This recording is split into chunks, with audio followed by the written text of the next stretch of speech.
कल्पनाओं की शक्ति। जब तक आप किसी चीज को पाने के लिए अपने मन में उसको पाने की कल्पना पैदा नहीं करोगे, उस चीज को अपने अंतर मन में नहीं उतारोगे, उसको एक नई जगह अपने मन में नहीं दोगे, तब तक आप अपने जीवन में सफल नहीं हो सकते हैं। आप जो भी अपने जीवन में कर रहे हैं, चाहे वो अच्छा है चाहे बुरा है, उसके पीछे कहीं ना कहीं कल्पना छिपी हुई है। या जितने बड़े बड़े काम होते हैं इस संसार में, उन सभी कामों के पीछे कल्पना छुपी होती है, एक्सपेक्टेशन छुपी होती है, विजुअलाइजेशन छुपी हुई होती है।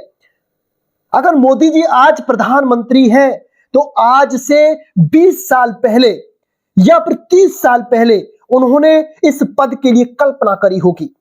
जैसे ही आप किसी चीज की कल्पना करने लगते हो, वो चीज आपका अवचेतन मन ग्रहण करता है। फिर आपके अंदर वैसे भाव, वैसी क्रियाएं, वैसा करने के भाव अपने आप आते हैं और आप वैसा करते हो, फिर आगे बढ़ते हो, फिर अपने जीवन को बदलते हो। बड़ी बड़ी इमारतें, बड़े बड़े घर या बड़े बड़े काम जितने भी होते हैं, वह सब कल्पनाओं पे आधारित होते हैं। पहले उनकी कल्पना की जाती है, फिर उन चीजों पे कार्य किया जाता है। अगर आप कल्पना नहीं करोगे किसी चीज के लिए या किसी चीज को पाने का आप ख्वाब नहीं देखोगे, सपना नहीं देखोगे, तो उस चीज को आप हासिल कैसे कर पाओगे? आपको पहले अपने अंदर कल्पना शक्ति को विकसित करना होगा। अब आपकी कल्पना शक्ति भी इस तरह की होनी चाहिए कि आप रात दिन एक करें उसके लिए ऐसी विकलता, ऐसी आपके अंदर अधीरता आ जाए कि आप उसके पाए बगैर रह ना सके। रात में सोते सोते आप जाग जाए उस चीज को याद करते हुए। कहीं जा रहे हो, वो चीज अभी आपको नहीं मिली, आप बेचैन हो जाए उस चीज के लिए। बार बार कर्म करने के लिए आप प्रेरित हो जाए, बार बार अपने आप को तप में या फिर अपने आप को कर्म में ढालकर अपने आप को तपाने के लिए तैयार हो जाए। बड़ी से बड़ी विपत्ति उस चीज के लिए लेने के लिए तैयार हो जाए और भगवान से, प्रभु श्री राम जी से यही प्रार्थना करें कि प्रभु जो मैंने सोचा है वो मुझे चाहिए। आप बुरे लोगों को सारी चीजें दे रहे हो, जो शराब पीते हैं, मांस खाते हैं, अंडा खाते हैं या फिर व्यसन में पड़े हुए उनको गाड़ी दे रहे हो, बंगला दे रहे हो, सब कुछ दे रहे हो, तो मुझे उन चीजों की जरूरत है।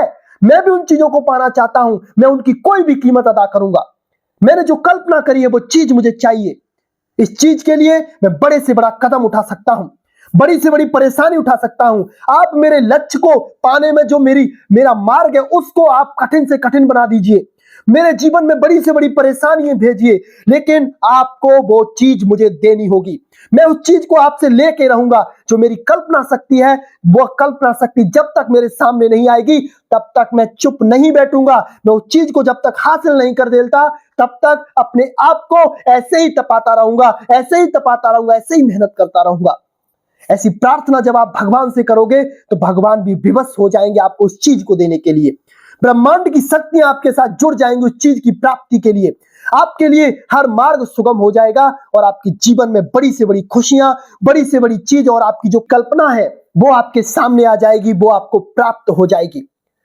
पहले जो राक्षस होते थे, वो अपने अंदर एक ऐसे कल्पना शक्ति का विकास करते थे, ऐसा भाव अपने अंदर जागृत करते थे कि ये वस्तु मुझे चाहिए, ये वरदान मुझे चाहिए, तो उसके लिए वो बड़े से बड़ा तप करते थे, बड़ी से बड़ी विपत्ति को सहन करते थे, धूप सहन करते थे, सर्दी सहन करते थे, बरसात को सहन करते थे, अपने आप को कष्ट देते थे, लेकिन उनके अंतर मन में वही कल्पना चलती रहती थी कि मैंने जो कल्पना करी है वो चीज मुझे चाहिए, वो चीज मुझे हर कीमत पे चाहिए, चाहे इसके लिए मेरी प्राण ही क्यों ना निकल जाए, मुझे इसके लिए दोबारा जन्म क्यों ना लेना पड़े, या फिर मैं इस जीवन में इस चीज को नहीं पा सकता तो इसके लिए बार बार प्रयत्न करूंगा, बार बार उस चीज के लिए मैं अपने आप को झोंकूंगा, तो वो चीज आपको प्राप्त हो जाती है। क्योंकि जो तप करता है उसको रिटर्न मिलता है।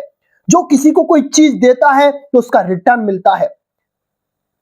आप किसी को पैसा दोगे तो पैसे का रिटर्न आपको मिलेगा, किसी को प्यार दोगे तो प्यार का रिटर्न आपको मिलेगा, आप किसी को खुशियां दोगे तो खुशियों का रिटर्न भी आपको मिलेगा। ये संसार या फिर ये प्रकृति आपसे जितना लेगी उतना देगी। बस अपने आप को मजबूत करिए, अपनी कल्पना शक्ति को बहुत तीव्र बनाइए और अपने आप को उसमें झोंक दीजिए उस चीज की प्राप्ति के लिए, तो आपको उस चीज में अवश्य सफलता प्राप्त हो जाएगी। जय श्री राम।